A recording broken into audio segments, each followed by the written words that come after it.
Hindustan times की एक report के अकॉर्डिंग भारत के 10 रिचेस्ट पीपल की लिस्ट में 8 लोग बनिया ही हैं। आप जानकर शॉक हो जाओगे कि भारत को 24% इनकम टैक्स बनिया ही देते हैं। ऐसा सिर्फ बनिया कम्युनिटी के मनी मैनेजमेंट और बिजनेस, या ऐसे सिंपल लैंग्वेज में कहूँ तो धंधा करने में एक्सपर्ट होने की वजह से ही है। आप आपके आसपास ऑब्जर्व करो और देखो कि कोई दुकान वाला या फिर कोई बिजनेस ओन करने वाला 90% बनिया कम्युनिटी के ही हैं।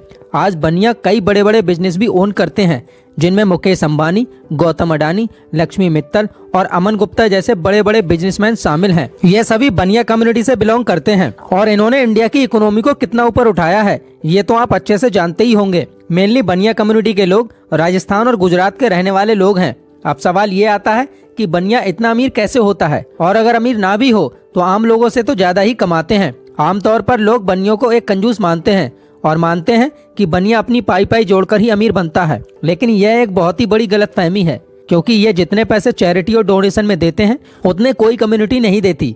बनिया कम्युनिटी को जो रिच बनाती है वह है उनकी पैसों के प्रति समझ। ये पैसों को बचाना जानते हैं और स्मार्टली बिजनेस करते हैं।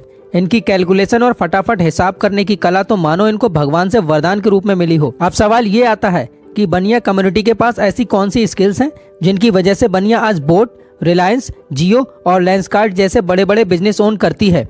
तो चलिए आज की वीडियो में बनिया कम्युनिटी की उन्हीं 6 स्किल्स पर बात करेंगे। Skill number 1, provide valuable product. दोस्तों, बनिया हमेशा से ही अपने कस्टमर्स को वैल्यूएबल प्रोडक्ट प्रोवाइड करने की कोशिश करते हैं और उसी का एक एग्जांपल है बोट, जिसकी स्थापना 2015 में अमन गुप्ता और समीर मेहता ने मिलकर की थी। 2023 में ये कंपनी सबसे ज्यादा प्रोडक्ट सेल करने वाली कंपनी थी। अब बोट कंपनी ने मार्केट को एनालाइज किया और पाया कि उनके कंपटीटर बहुत ही महंगे दामों पर प्रोडक्ट सेल कर रहे हैं, जिसकी वजह से एक मिडिल क्लास फैमिली के लोग उसे अफोर्ड नहीं कर पाते हैं। तभी अमन गुप्ता ने कम प्राइस पर एक बेस्ट क्वालिटी का प्रोडक्ट प्रोवाइड करना शुरू किया और कम प्राइस होने के कारण मिडिल क्लास के लोग भी इसे अफोर्ड कर पा रहे थे। अमन गुप्ता के कम प्राइस में वैल्यूएबल प्रोडक्ट प्रोवाइड करने के कारण ही बोट आज एक 10,000 करोड़ की कंपनी बन पाई और आज अमन गुप्ता की नेटवर्थ लगभग 700 करोड़ है। इससे हमें यह भी पता लगता है कि बनिया लोग कस्टमर्स को अच्छे से अंडरस्टैंड भी करते हैं और फिर प्रोडक्ट्स को सेल करते हैं। उनके लिए कस्टमर्स का सेटिस्फेक्शन ही ज्यादा इंपॉर्टेंट होता है, ना कि सिर्फ प्रोडक्ट को बेचना। Skill number 2, expert in money management. जैसे दोस्तों, आपकी नाव में एक छोटा सा होल ही आपकी पूरी नाव को डुबा सकता है, उसी तरह फाइनेंस को मैनेज करने में एक छोटी सी गलती से भी आपको भारी नुकसान उठाना पड़ सकता है। दोस्तों, पैसे कमाना और पैसों को मैनेज करना दोनों अलग चीज है, लेकिन इसको लोग नहीं समझ पाते हैं और लोगों को लगता है कि महीने के 1 से 1.5 लाख कमा लिया और अमीर बन गए। लेकिन अगर आप पैसों को सही से मैनेज नहीं करोगे तो आप 1 लाख रुपए कमाकर भी रिच नहीं बन पाओगे। यही कारण है कि बनियों में अकाउंट मैनेज करने को बहुत ज्यादा इंपॉर्टेंस देते हैं। अपनी दुकान या बिजनेस का छोटे से छोटा हिसाब कैसे लिखना है हर बनिए को अच्छे से समझाया जाता है। आपने हर बनिया की दुकान में वह लाल कलर की किताब तो देखी होगी जिसको बनिया लोग चोपड़ी कहते हैं, जिसमें उनका डेली का हिसाब होता है और ये इसे हर साल नहीं लगाते हैं। इसी कारण ही इनके पास बहुत साल पुराने हिसाब भी होते हैं। दोस्तों, इसीलिए आपको भी मनी मैनेजमेंट जरूर से सीखना चाहिए। हम बनियों की तरह छोटे छोटे हिसाब तो नहीं लिख सकते, पर बड़े एक्सपेंसेस तो लिख सकते हैं, जिससे हमारे एक्सपेंसेस भी कम हो जाएंगे। Skill number 3, risk taking ability. अगर बात रिस्क लेने की हो तो बनिया परिवार के गौतम अडानी को कैसे भूल सकते हैं, जिन्होंने केवल साड़ी बेचने से अपना बिजनेस शुरू किया था, जिन्होंने डायमंड और प्लास्टिक जैसे कई बिजनेस करके भारी इनकम जनरेट की थी और फाइनली उनके हाथ वो बिजनेस लगा जो गौतम अडानी जी के रिस्क टेकिंग एबिलिटी को प्रदर्शित करता है। वो मौका था मुंद्रा पोर्ट। यह दुनिया की सबसे बड़े ट्रेडिंग पोर्ट में से एक है, जिसकी कैपेसिटी 260 मिलियन टन है। लेकिन इस पोर्ट के लिए जब अडानी जी ने जमीन खरीदी तो कई बड़े बड़े बिजनेसमैन उन पर हंस पड़े, क्योंकि वहां पोर्ट बनाना बहुत ही मुश्किल था और ना ही उस जगह की इतनी ज्यादा वैल्यू थी। अब उस एरिया को वैल्यूएबल बनाने के लिए अडानी ने रोड, रेलवे और एयरपोर्ट बनाया, जिसकी वजह से उस जगह की वैल्यू बढ़ने लगी और आज ये पोर्ट इंडिया की इंपोर्ट और एक्सपोर्ट का सबसे बड़ा पोर्ट बन गया है। इन सब के बदौलत आज गौतम अडानी की नेटवर्थ 74.3 बिलियन डॉलर है, जो इंडियन रुपीज में 7,400 करोड़ के बराबर है। Skill number 4, negotiation. दोस्तों, आमतौर पर यह कहा जाता है कि बनिया नेगोशिएट यानी तोलमोल करने में माहिर होते हैं। जब लोग नेगोशिएट वर्ड को सुनते हैं तो लोग बनियों के मामले में एक गलत धारणा बना लेते हैं कि बनिया छोटी छोटी चीजों में ही मोलभाव करते हैं, यानी किसी सब्जी और फल वाले के साथ, लेकिन ये पूरी तरह से सही नहीं है। हाँ, बनिया भी हम भारतीयों की तरह थोड़ा बहुत मोलभाव करते हैं, पर बनिया लोग कई बड़ी बड़ी जगहों पर भी डिस्काउंट मांगने से नहीं कतराते हैं, जैसे कि रेस्टोरेंट में। वहीं एक आम इंसान रेस्टोरेंट जैसी जगह पर डिस्काउंट मांगने में शर्मिंदगी महसूस करता है। यही वजह है कि जो बनिया लोगों को दूसरों से अलग बनाती है। Skill number 5, strong community. बनिया हमेशा से ही मानते हैं कि साथ रहो साथ कमाओ। बनिया लोगों की कम्युनिटी बहुत ही स्ट्रांग होती है, तभी तो बनिया लोगों का प्राइस भी लगभग सेम ही होता है। बनिया लोग अपनी कम्युनिटी को काफी ज्यादा सपोर्ट करते हैं, चाहे वो फाइनेंशियल हो या फैमिली सपोर्ट हो।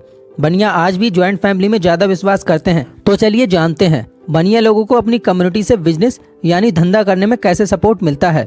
मान लो एक बनिया अपनी चाय की फैक्ट्री शुरू करता है, तो अब पूरी बनिया कम्युनिटी पहले ही दिन उसकी चाय खरीदने आ जाती है, जिससे उनको पहले ही दिन फाइनेंशियली सपोर्ट मिल जाता है। और बनिया लोग अपनी फैमिली और रिश्तेदारों को भी सजेस्ट करते हैं, और तो और वे अपनी दुकान में आने वाले सभी कस्टमर्स को यही चाय सजेस्ट करने लगते हैं, जिससे फ्री में उस चाय की ऐड भी हो जाती है। और चाय की क्वालिटी अच्छी होने के कारण कस्टमर भी रेगुलर ये चाय खरीदने लग जाते हैं। Skill number 6, market analysis. बनिया बिजनेस को शुरू करने से पहले और बाद में भी मार्केट को एनालाइज करता है, क्योंकि वो जानता है कि मार्केट हर 6 महीने में चेंज हो जाती है। कभी टेक्नोलॉजी चेंज होती है तो कभी लोगों का टेस्ट। ऐसे में बनिया जानता है कि चाय के साथ अपने बिजनेस को मॉडिफाई नहीं किया तो सारा धंधा चौपट हो जाएगा। इसके लिए वे हमेशा से ही सेविंग रखते हैं, जिसके कारण वे कभी भी अपने बिजनेस को चेंज कर पाते हैं। और भारत में कई सारे ऐसे बिजनेस ओनर्स हैं जिन्होंने चेंज को एक अपॉर्चुनिटी की तरह देखा और सक्सेसफुल बन गए। Skill number 7, diversification. फाइनेंस और बिजनेस का मोस्ट इंपॉर्टेंट रूल है डाइवर्सिफिकेशन। जैसे एक बनिया अपने बिजनेस और अपनी इन्वेस्टमेंट में भली भांति यूज करता है। वह जानते हैं कि पैसा रखे रहने से कुछ नहीं होता है, मुश्किल से 2-3% का इंक्रीज मिलेगा, इसमें कुछ भी नहीं होगा। इसलिए या तो ये लोग मोस्टली पैसों से गोल्ड खरीदते हैं या फिर उसे स्टॉक्स में इन्वेस्ट करना पसंद करते हैं। मैं आपको अपना एक एग्जाम्पल बताता हूँ। मेरा एक दोस्त है बनिया, उससे कभी भी कोई पैसा मांगते हैं तो उसके बैंक में कुछ ही रुपए मुश्किल से पड़े होते हैं, और उसकी दिल्ली प्राइम लोकेशन पर एक गारमेंट की शॉप है। इससे जब भी कुछ पूछो, भाई इतना पैसा कमा के करता क्या है, तो कहता है वाइफ और मम्मी को गोल्ड दिला देता हूँ या फिर स्टॉक्स में इन्वेस्ट कर देता हूँ।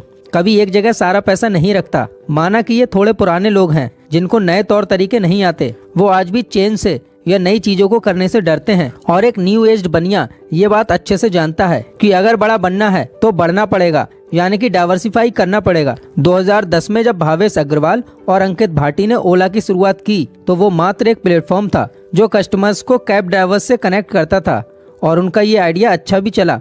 पर वो समझ गए कि अगर बहुत ही बड़ा बनना है तो इसको डाइवर्सिफाई करना पड़ेगा। फिर bikes, auto rickshaw, car rental, food delivery जैसी कई चीजों को इंट्रोड्यूस किया, एंड रेस्ट इज हिस्ट्री। दोस्तों, आज की वीडियो में हमने बनिया लोगों की ये 6 क्वालिटी देखी जिनकी वजह से बनिया लोग इतने बड़े लेवल पर धंधा कर पाते हैं। दोस्तों, अगर वीडियो अच्छी लगी हो तो वीडियो को लाइक एंड चैनल को सब्सक्राइब करना मत भूलिए।